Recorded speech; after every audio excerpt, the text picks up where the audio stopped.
Bonsoir et bienvenue à tous dans les dossiers de la mémoire.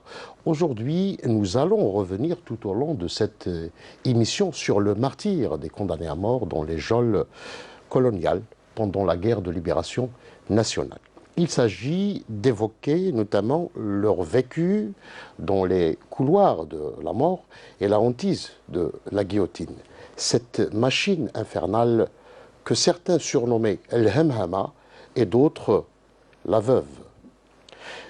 Et enfin, nous allons évidemment rendre un hommage aux deux premiers guillotinés, aux deux premiers condamnés à mort guillotinés le 19 juin 1956. Il s'agit d'Ahmed Zabana et de Abdelkader Faraj. J'ai le plaisir de recevoir ce soir M. Mustapha Boudina, un ancien condamné à mort, un ancien. Elle est également responsable de l'Association des anciens condamnés à mort. Elle est un ancien membre du Parlement africain et aujourd'hui membre du Conseil de la Nation. Monsieur Mustapha Boudina, bonsoir et bienvenue dans les dossiers de la mémoire. Merci. Alors, quand on parle des condamnés à mort, on a avancé le chiffre de 1500 condamnés à mort tout au long de la guerre de libération nationale. Parmi ces 1500, certains historiens disent qu'il y avait 222 exécutés par la guillotine et d'autres avancent le chiffre de 198 exécutés pendant la guerre de libération nationale. Alors, qu'en est-il exactement? Bismillah, alhamdulillah. Tout d'abord, je vous remercie de m'avoir invité à cette émission consacrée au 19 juin. Le martyre des condamnés à mort dans les couloirs de la mort, aussi bien en Algérie qu'en France. Je commencerai par préciser les chiffres. Nous étions 3000 condamnés à mort à travers les prisons d'Algérie et de France. 218 ont été guillotinés et 46 fusillés. Parmi les 218, personnellement, j'ai assisté à l'exécution de 22 compagnons dans la prison de Fort-Montluc à Lyon. Le vécu dans les couloirs de la mort a été pour nous très difficile. D'abord, après avoir passé les tortures, les périodes de torture, la condamnation à mort et ensuite la détention à l'intérieur des couloirs de la mort. Au début, nous étions placés dans les cellules individuelles pour faciliter la besogne, la sale besogne au bourreau quand il vient enlever quelqu'un. Et dans le couloir de la mort, c'était une guerre psychologique avec les gardiens. Les gardiens sélectionnés pour leur haine et leur racisme envers les Algériens.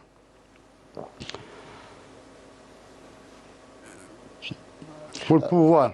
Alors, avant d'aller dans le détail concernant donc ce vécu dans les couloirs de la mort, est-ce que vous ne trouvez pas que la condamnation à mort en elle-même, cette décision prise par l'administration coloniale à l'époque, n'était pas en quelque sorte une machine de guerre, c'est-à-dire à partir de 1940, qui rentre en action à partir de 1956? Aussi bien les bourreaux que leur machine criminelle.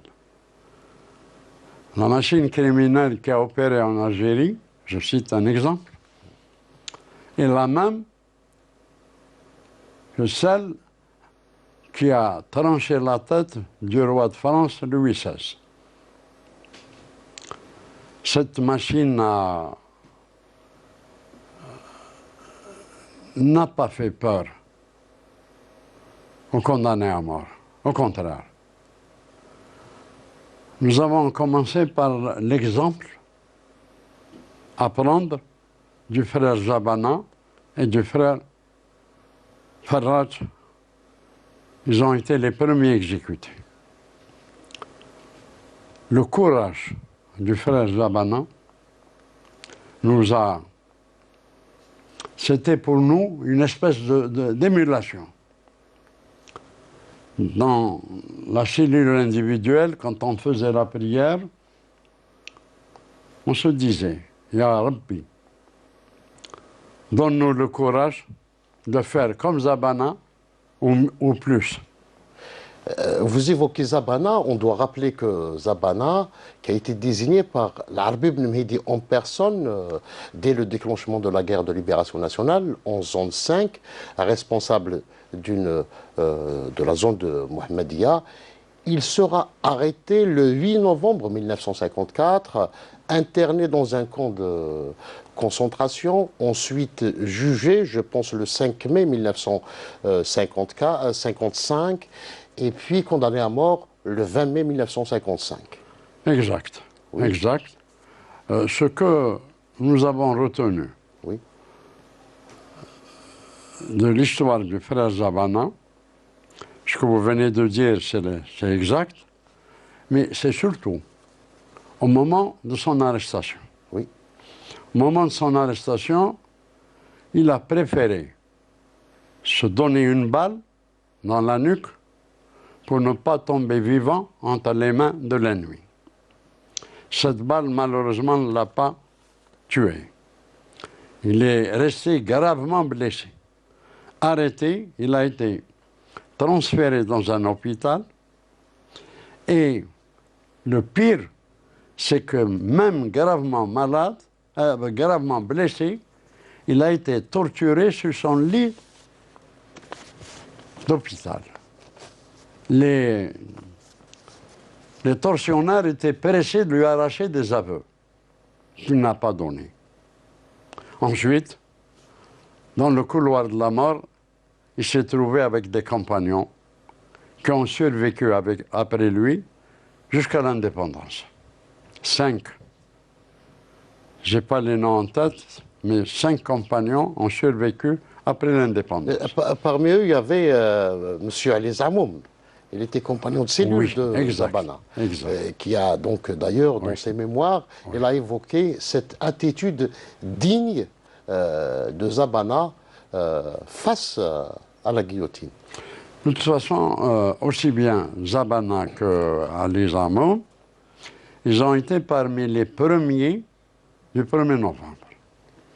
Et ils ont été traqués par le pouvoir colonial, par l'armée coloniale, mais ils ont donné des coups. Ils ont donné des coups. Nous étions à l'époque les Fidaïens. Tout au début, on était considérés comme des commandos de la mort. Des commandos qui ont transféré la peur au camp de l'occupant, alors que la peur était au début au camp des Algériens. Si je continue dans cette logique, je n'oublie pas qu'avec le frère Zabana, il y avait le frère Abdelkader Farraj. Le frère Abdelkader Farraj, avant le début de la Révolution, était dans le corps des gommiers sous l'autorité de l'administrateur. Mais dès le début, dès le 1er novembre, il a rejoint les rangs de la Révolution. Et il a opéré dans la région de l'Akhdaria et de Bouira.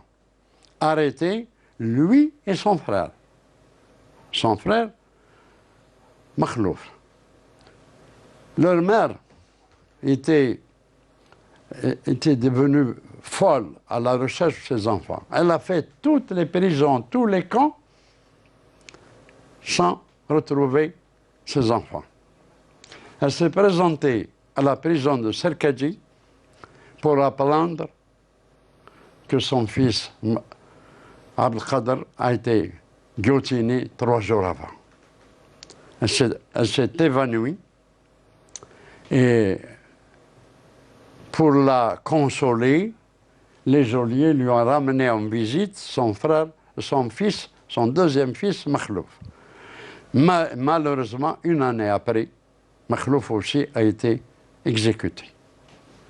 Ce que nous rappelle cette machine criminelle et ses bourreaux, D'abord, notre compagnon Zabana a été guillotiné par le bourreau Berger.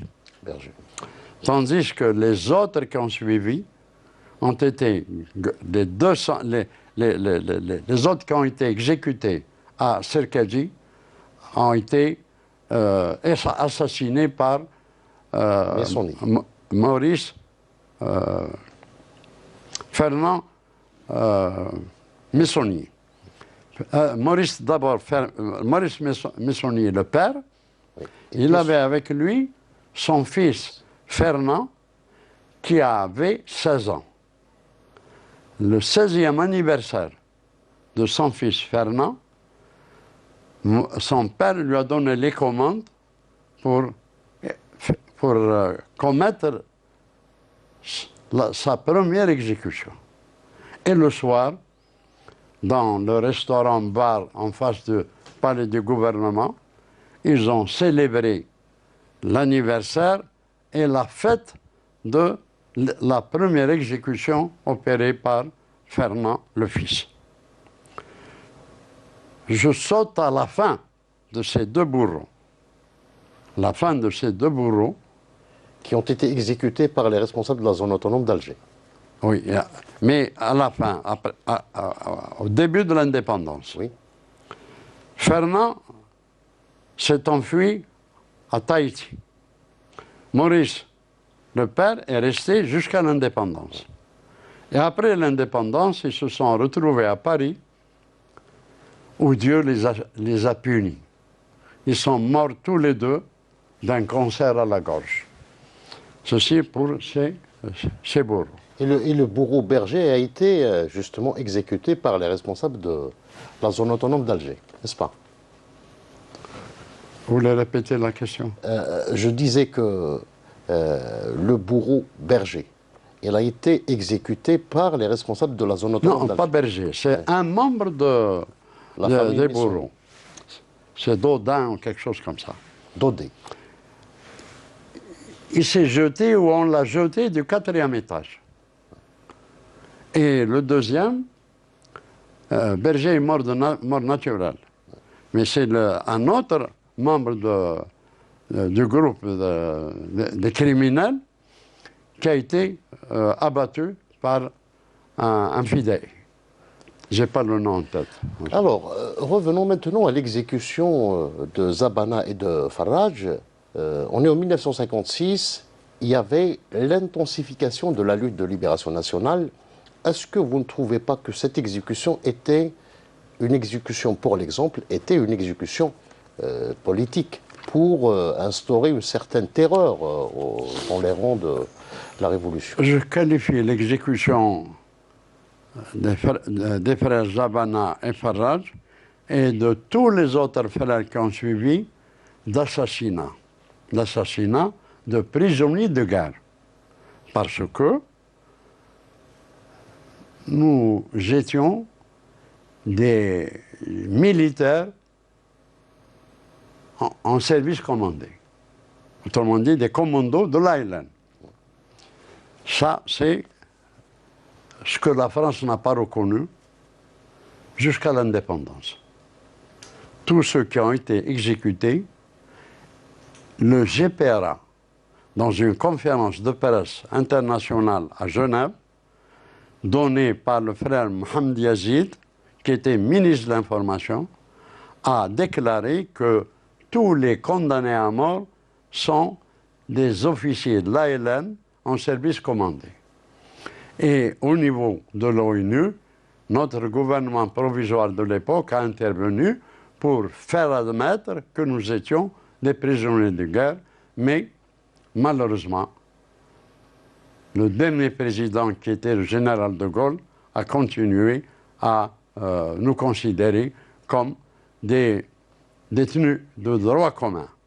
Mais au mois de septembre 1961, de Gaulle nous a reconnu le régime politique. Et on a commencé à avoir les journaux, poste radio, et on nous a... et après 12 grèves de la faim, qui ont duré entre 13 jours et 21 jours.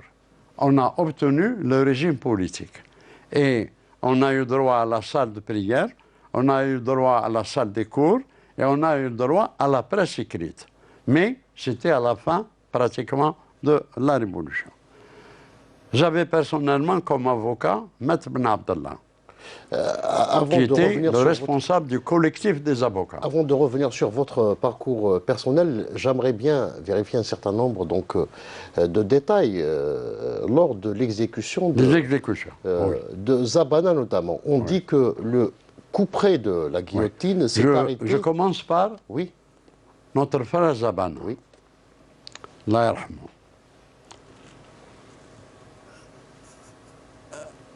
Il a affronté la guillotine sans peur, avec un courage que nous avons repris à notre tour. Le couperet de la guillotine s'est arrêté à 2 doigts de son cou. Les bourreaux paniqués ont saisi le président de la République à l'aube pour lui demander que faire. Alors que le couperet s'est arrêté, c'était pratiquement une clémence divine. Malheureusement, René Coty, informé, leur a donné continuer jusqu'à ce que la mort s'en suive. Et ça a été comme ça.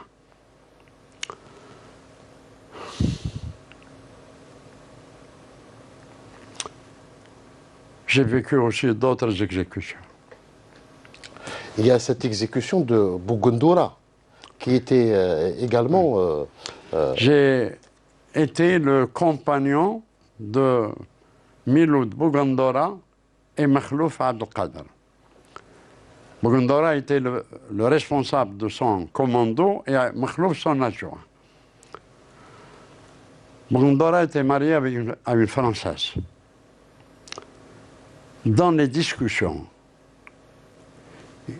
il nous a confié toutes ses pensées les plus profondes et ses convictions. Il nous disait, je déteste la France, mais ma femme est une Française, je l'aime. Pourquoi? Parce que c'est elle qui me transportait les armes dans mes actions armées, dans mes attaques. Elle lui écrivait une lettre tous les matins. Et il répondait l'après-midi. Mais il était illettré. J'étais son traducteur.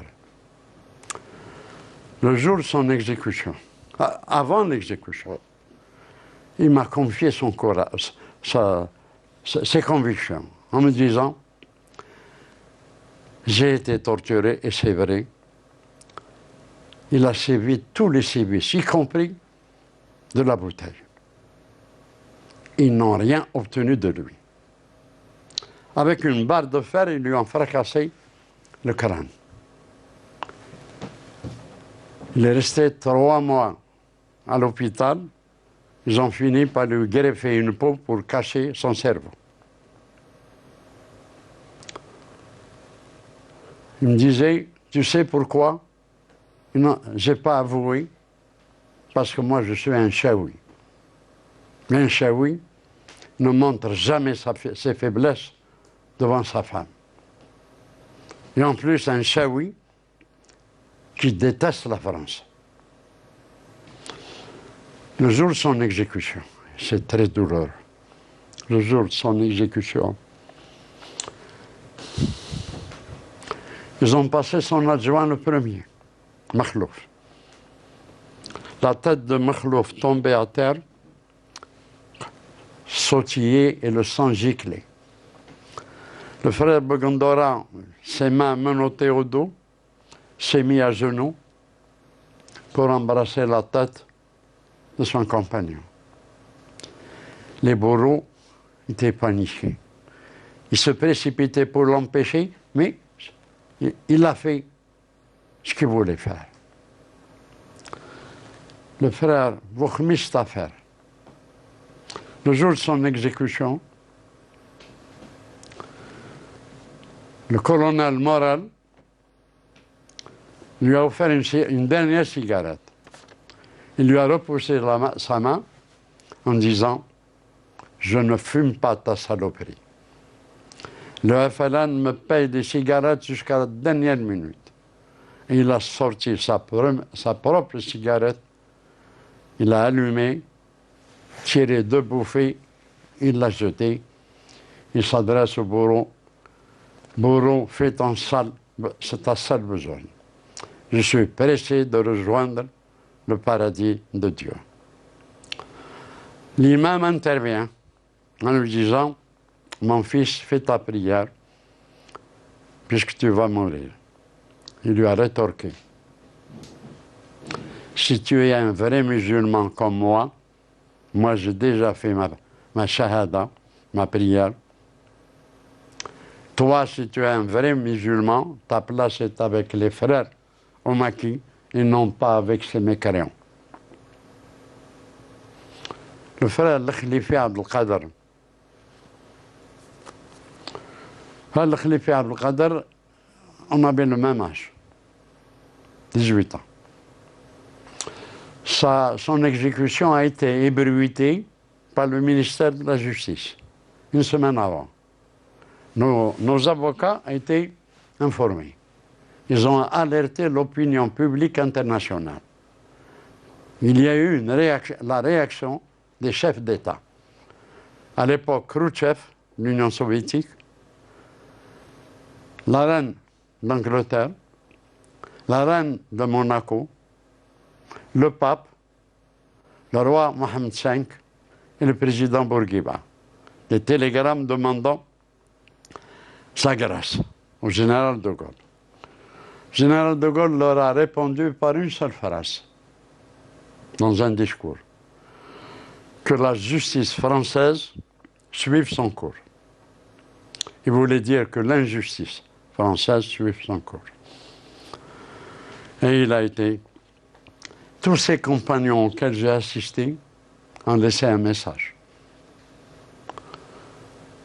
À chaque fois. Par exemple, le frère Khalifi. Sa cellule était à côté de la mienne. Et comme j'étais le plus ancien au couloir que lui, j'ai opéré à tour de rôle. Moi, j'avais une dizaine d'affaires encore à comparaître devant le tribunal. Tandis que lui, il avait eu un accrochage avec le commissariat de police de Lyon. 7 policiers ont été abattus. De Gaulle a assisté à leur enterrement. Et il a gardé sa rage contre le frère Khalifi. Voilà comment a terminé. Et tous ses compagnons, en partance vers la guillotine, on les a accompagnés par l'hymne national, Qassaman Munjibalina. Comme à Serkadji. À Serkadji, par exemple, il y avait même la solidarité des habitants de la Kasbah qui étaient informés à... J'allais en venir. Oui. Comme à Serkadji, toute la Kasbah s'est réveillée par des chants patriotiques et des yo-yo pour encourager les condamnés à mort exécutés. Dans nos cellules individuelles de nuit, on ne dormait pas. On passait la nuit à faire nos prières et à lire le Coran. La lecture, au début, était interdite. Pas de livre. Ouais. Mais à consommer des cigarettes. Et beaucoup de cigarettes. Alors, et on attendait l'aube. Ouais. Ce n'est qu'après l'aube, quand il y a exécution ou pas, ce n'est qu'après l'aube qu'on nous ramenait dans les cellules collectives où on dormait sur le sol sans couverture. Justement, Monsieur Mustapha Boudina, sur les conditions de détention. il n'y avait pas les mêmes conditions, par exemple à Alger, à Serkaji et en France. C'était pas les Non, mêmes la conditions sévérité de- était la même. Oui. La sévérité était la même. Qu'est-ce qu'on nous donnait comme nourriture? De l'eau. Non, je parle des conditions de détention. Par exemple, ici, il n'y avait pas Les d'isolement. conditions de détention, c'est vrai. Oui.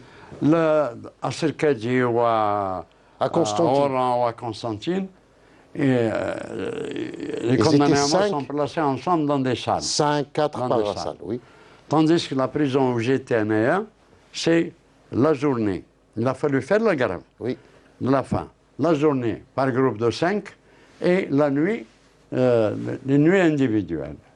La cellule individuelle. Donc, voilà un peu.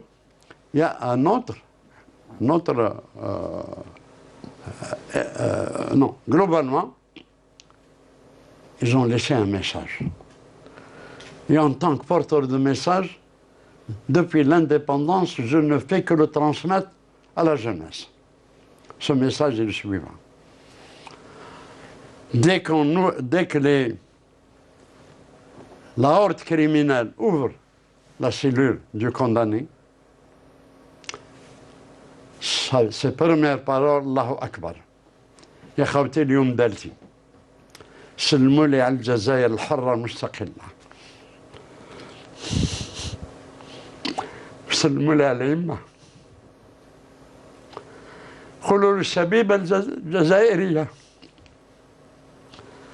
احنا نموتوا من أجل الجزائر يعيشوا هنا ويناضلوا إلا من أجل الجزائر.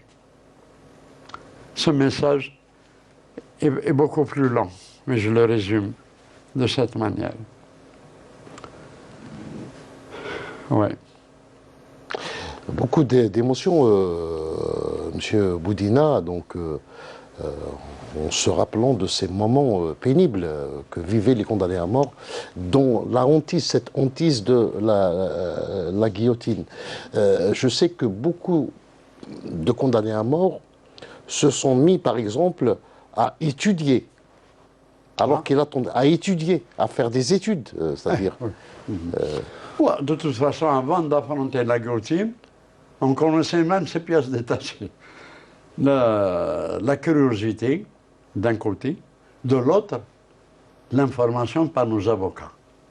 Par nos avocats, ce sont eux qui nous ont aidés à connaître la machine criminelle, comment le condamné est placé, comment sa tête est placée, comment le couperet tombe, et quand la tête tombe dans une espèce de corbeille, et le corps tombe de l'autre côté dans une espèce... Et là, une précision importante. Quand on exécutait par groupe, 4 ou 5 sont arrivés à exécuter 5 à la fois. C'était en 1957. En 1957, justement, la guillotine s'emballe. Il y avait donc entre, par exemple, le 2, je pense, février 1957 et le 14, il y avait 16 exécutions. Oui. Ils ont commencé par groupe de 2, 1 ou 2. Oui. Ils sont arrivés à l'exécution de 5 à la fois. Oui. Mais quand l'exécution se fait l'un après l'autre, les têtes tombaient et les bourreaux jouaient au ballon avec les têtes des condamnés. Et parfois, ils les attachaient dans des ficelles et prenaient des photos avec, comme une espèce de trophée. De trophée de guerre. Et j'ai des photos au siège de l'association que j'ai transformée en musée, où les bourreaux sont photographiés avec des têtes pendues à leur ficelle. Voilà comment l'exécution se faisait. L'important aussi, c'est la guerre psychologique contre les gardiens. Oui. Quand on nous plaçait dans les cellules individuelles, nous, on avait la malice de tordre le trou de la porte, parce qu'il était couvert par un couvercle. On le tordait pour pouvoir voir de l'intérieur ce qui se passait, les rondes des gardiens. Eux nous laissaient faire. Ne ramenaient pas le coup. Mais en réaction, qu'est-ce qu'ils nous faisaient? Parce qu'avant de rentrer dans la cellule, on nous faisait enlever la tenue. La tenue est placée sur la rampe en face de la cellule. Et nous, on la voyait. Le gardien, qu'est-ce qu'il fait? La nuit, dès qu'il ferme la porte, il prend la tenue sur le bras et il s'en va. Pour nous faire comprendre que demain, Il y aura c'est une notre exécution. tour. Oui. Et ils sont allés plus loin. Une fois, ça m'est arrivé personnellement. Le gardien, avant de m'ouvrir la porte de ma cellule, la cellule 14, il me dit, prépare-toi, demain c'est ton tour. Bon, comme on était préparé psychologiquement, on était préparé à gagner la guerre psychologique. Je lui ai répondu, j'espère que tu seras là demain matin, comme ça je te cracherai à la gueule. Il n'a plus tourné autour de moi. Mais un autre gardien,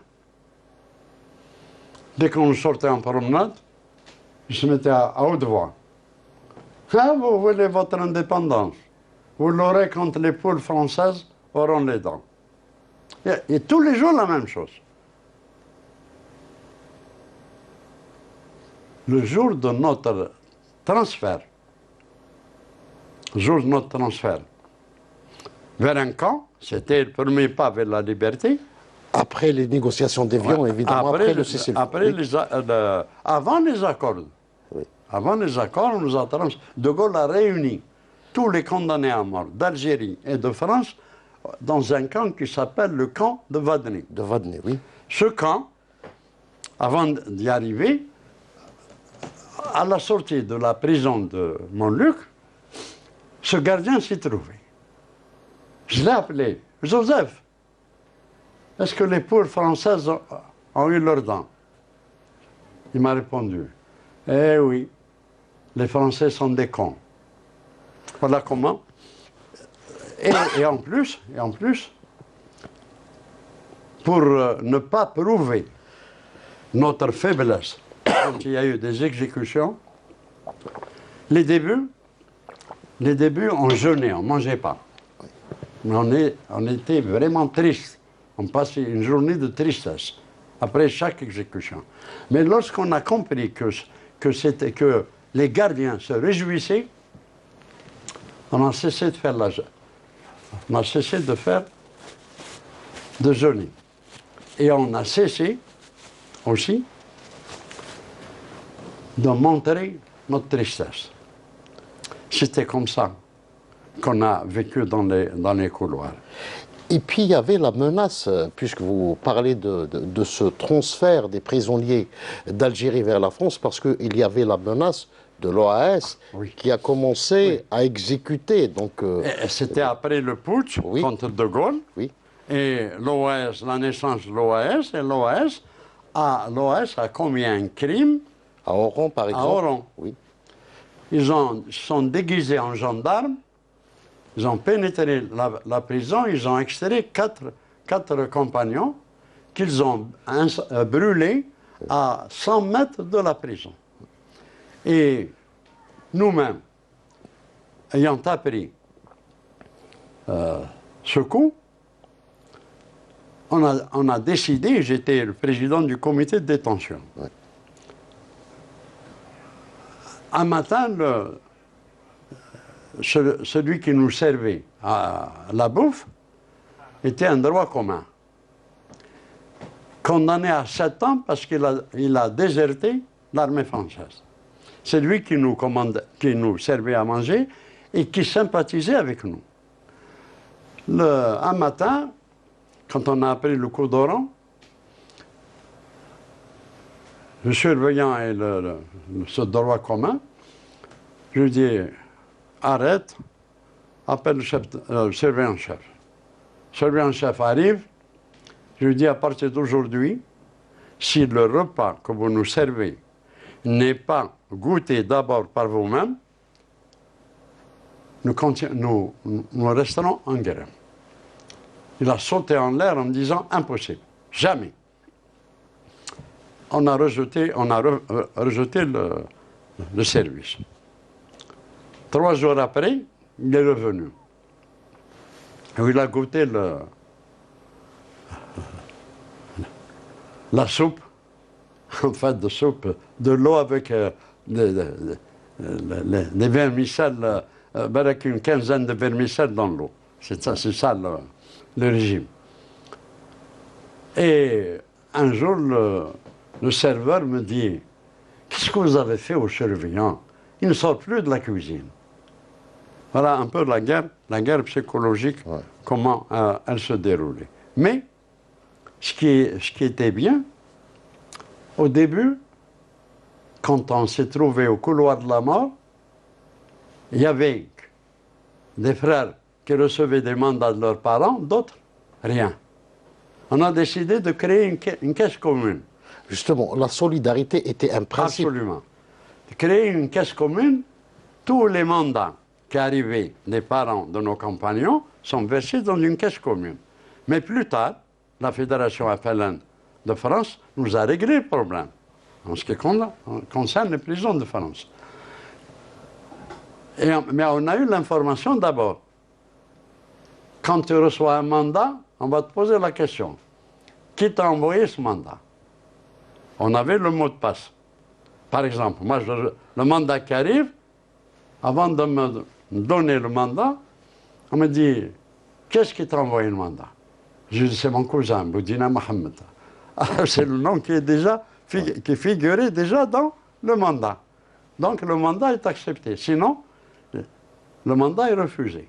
C'est comme ça que nous avons pu acheter des cigarettes, par exemple. On était tous des consommateurs de cigarettes. Mais tout cela également, c'est grâce à l'aide des avocats. Les avocats, je cite l'exemple de mon avocat. Oui. Mais le collectif des avocats, oui, en France opérait même en Algérie. En Algérie, oui. Et il était présidé par Maître Ben Abdallah et Maître Bergès. Tous les deux étaient mes avocats. Ils étaient en même temps les avocats des 5 dirigeants du château d'Aunois. Oui. Ce qui fait qu'on était informés de tout ce qui se passait. Entre nous, il y avait la communication entre les 5 et notre prison. Oui. Et c'est l'avocat, par exemple. Moi, personnellement, c'est mon avocat qui m'a payé les cours par correspondance à une école en Suisse. Et puis vous avez également appris la langue arabe en France, oui, dans une prison. Oui. Et comme notre génération, la France ne nous a pas permis d'apprendre notre langue, on n'a appris que le français. Donc, mon avocat m'a ramené un dictionnaire et dans ma cellule, j'apprenais la signification des termes en français en arabe. Et c'est comme ça qu'après l'indépendance, j'ai appris à parler l'arabe parlé, mais les termes avec précision. Voilà un peu le... Donc, Monsieur Boudina, on termine un petit peu avec un petit regard sur votre parcours, d'abord de militant du Front de Libération Nationale. Vous avez décidé de rejoindre les rangs de la Révolution à l'âge de 16 ans, c'était? Oui. Il y a eu d'abord mon frère et ma mère qui ont rejoint le MAC. Je suis resté seul avec mon père qui était infirme. Mais tellement que mon père était malmené durement par les harkis, j'ai commis mon premier attentat à l'âge de 16 ans. C'était où À l'âge de 16 ans. C'était où, M. Boudina? À l'âge de 16 ans,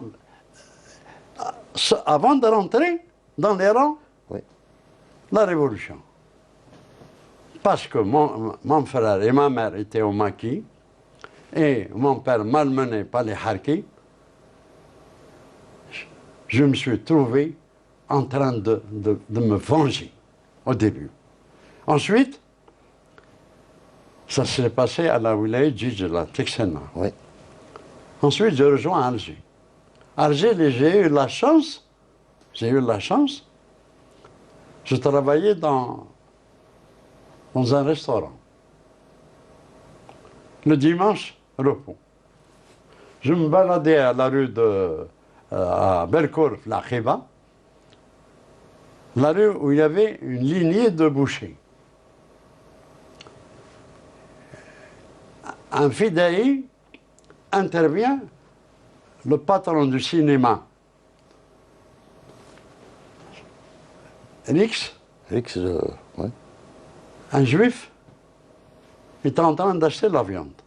Un fidaï arrive, il lui dit, vous êtes monsieur tel? L'autre il se retourne, il dit oui, 3 balles dans la tête. Et il y avait la sirène qui était placée. Ouais. Dès qu'il y a eu le coup de feu, la sirène. Ouais. Et la Khiba était entourée de fils barbelés. Ouais. Une seule sortie, une seule entrée. Le fidaï s'est mis à courir et il a jeté le pistolet par terre. Le pistolet a glissé entre mes jambes. J'ai pris le pistolet, khabito, et je suis rentré dans un restaurant où un jeune de mon enfance travaillait dans le restaurant avec la Khiba. Je lui ai donné le pistolet à cacher. Je l'ai marmita. Le patron m'a vu. Il était pris de panique. Il ne pouvait pas refuser que son garçon cache le pétard, mais il me suppliait de partir. J'ai eu le sang-froid, je me suis attablé, je lui ai dit, donne-moi à manger. Et c'est là que les parents ont débarqué, ils nous ont tous ramassés, placés en colonne par 10, et le fils de du patron, de ce juif qui a été abattu, était lieutenant des parents. Il arrive et commençait à tirer dans le portant sur la file des citoyens. Arrive un officier, il a donné un coup de pied, tarte kabous, psma, nahalo. Où faites-vous? Une semaine après, je reviens faire le même parcours. Cette fois, c'est les fidaïns, Tana, qui m'ont entouré. زوج l'arrière, واحد قدام. Ils m'ont entraîné dans une cave où j'ai trouvé, ce n'est que plus tard que j'ai su son nom, le chef des fidaïns d'Alger, et qui était le premier responsable de la bataille d'Alger avant Yassif Saadi, Mokhtar Bouchafa. J'ai connu son nom après. Il m'a dit, le revolver que tu as ramassé, voilà. Au début, je n'ai pas cru. Il y avait déjà la bleuite qui a commencé. Les jeunes qui ont été utilisés par l'armée française. J'avais des doutes. J'ai dit, وانتم شكون؟ قال لي احنا المجاهدين. قلت له dans ces conditions, d'accord. قلت له كابوس راه مخبي نجيبهم. قلت له بصح انا عندي شرط. قال لي واش؟ قلت له طلعوني للمكي. قال لي impossible. Tu es trop jeune. Il m'a donné l'exemple d'un jeune qui a été chargé de lancer une grenade à la place des martyrs, qui a éclaté, Fidi. قال لي avec ce qu'on a eu, impossible. Mais qu'est-ce qu'on m'a confié comme première mission? Interdire la cigarette. C'était le fameux tract. Et l'astuce, c'était, le responsable, comme a indiqué, nous amenait un sac de pommes de terre et des dizaines de paquets de lames gilettes et des gants. On plaçait les lames gilettes dans les pommes de terre. Et avec des gants, comme il y avait des patrouilles qui faisaient, il y avait des gens, des Algériens qui se donnaient le courage d'allumer une cigarette quand ils voyaient une patrouille. De loin, on leur lançait à la gueule les patates. Et quand j'ai vu 2 ou 3 cas, les récalcitrants, les mains qui n'ont pas obéi, il y a eu des coupures de nez. Alors, 2 fidaïs يجيو من l'arrière, واحد يجي من l'avant, اللي يجيو من l'arrière يقبضوه, واللي يجي من لافا افيك ان راجوار يقبض له نيفو قطعو يدي نيفو معاه ويروح ويبقى البونوم صوني يعني قضيه نيف في الوقت هذاك قال مادام Donc on doit rappeler que le Front de Libération Nationale avait émis un tract dans lequel il interdisait la consommation des boissons alcoolisées ça a été et la cigarette. La décision de nos dirigeants à l'époque. Le ministère des Finances... C'était en avril 1955. Le ministère des Finances, dans un débat au Parlement, a été harcelé par les députés en disant avec quels moyens financiers nous allons financer la guerre d'Algérie. Et il leur a répondu, c'est simple, on va augmenter les taxes des cigarettes que fument les Algériens et on va augmenter les boissons alcoolisées. La réaction de nos dirigeants interdit la cigarette, interdit l'alcool. Voilà un peu, c'était un coup et un contre-coup. Alors pour revenir maintenant aux circonstances de votre arrestation et condamnation par la suite. Mon arrestation a été bête. D'abord, j'ai été recherché pendant 1 an et demi. Et à chaque fois, je changeais d'endroit. Je n'ai jamais passé 2 nuits de suite dans un même endroit. Il m'est arrivé une fois, les militants, à chaque fois, m'indiquaient un endroit. J'ai eu 2 cas. Une fois, je n'ai pas trouvé où passer la nuit. Il y en avait, mais là où j'ai déjà passé, j'ai passé la nuit dans un caveau au cimetière de Saint-Étienne à Fermini. Cimetière, la ville de Fermini. Et c'était un mois de février. Heureusement que j'avais un manteau. Et malgré ça, j'ai crevé de froid. La deuxième, c'est un militant qui m'a indiqué Clermont-Ferrand. Il m'a indiqué un endroit, une placette, où se trouvait un café tenu par un Algérien. Je devais aller me réfugier chez lui. J'arrive, je suis tombé sur un café, je me suis trompé d'endroit, je suis tombé sur un café de Messalis. Et le bonhomme chez qui j'ai été envoyé s'appelait Sil Khdar. J'arrive au comptoir, je dis Sil Khdar est là? Il me dit oui. Donc c'était des Messalis. Parce qu'il savait que Sil Khdar dans notre café. Il m'a dit oui. Assieds-toi, il va pas tarder. Et ça a tardé. Ils se concertaient entre eux. Je commençais à avoir le doute. Et puis, à un moment, je leur ai dit, je fais un tour et je reviens. On me dit non. 2 bonhommes sont placés à la porte. J'ai eu la chance. Un cinéma en face. À l'entracte, tout le monde a débarqué le café. Je me suis faufilé au milieu des gens qui sont entrés et j'ai repris le train le moment même pour revenir chez le militant qui m'a indiqué l'endroit. Je croyais qu'il m'a envoyé dans la gueule du loup exprès. J'ai sorti mon pétard, j'étais tout le faire à chaud.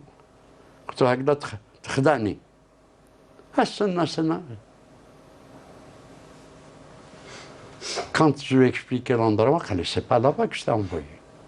Je l'ai contraint à venir avec moi, qu'elle aime faire. Alors, on a donné le vrai café. Mon parcours a été très, très difficile. Très difficile.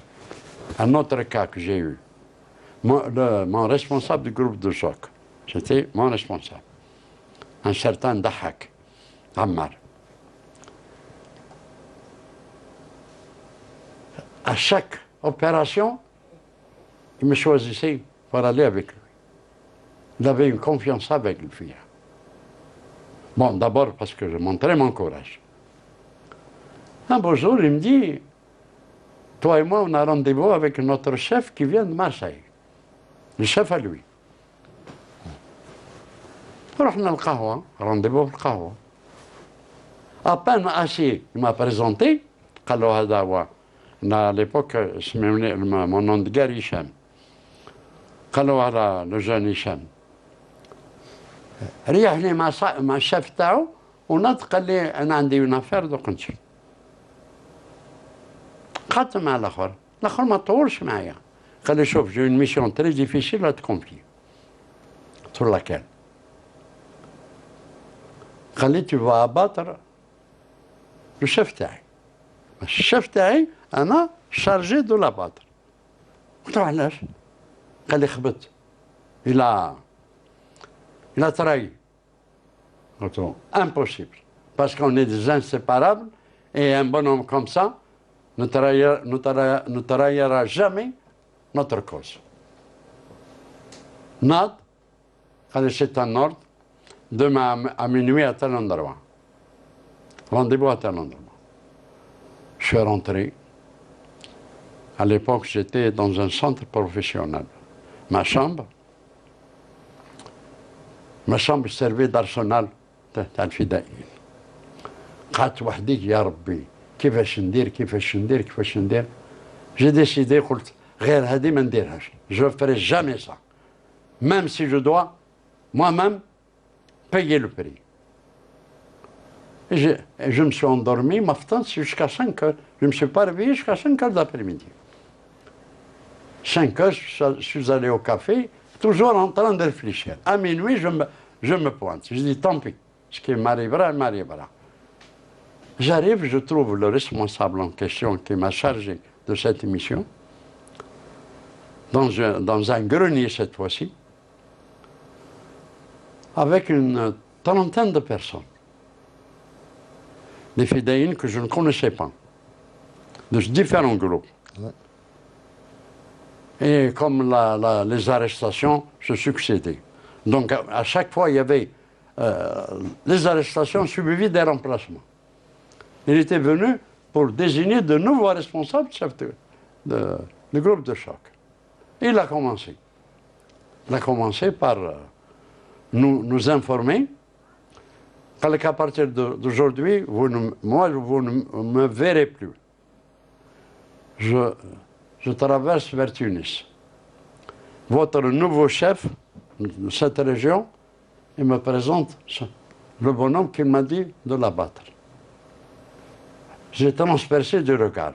Il m'a dit tout à l'heure, tu comprendras.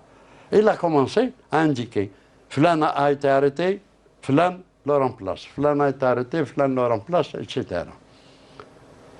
الحق لي أنا هشام remplace فلان. ضحك.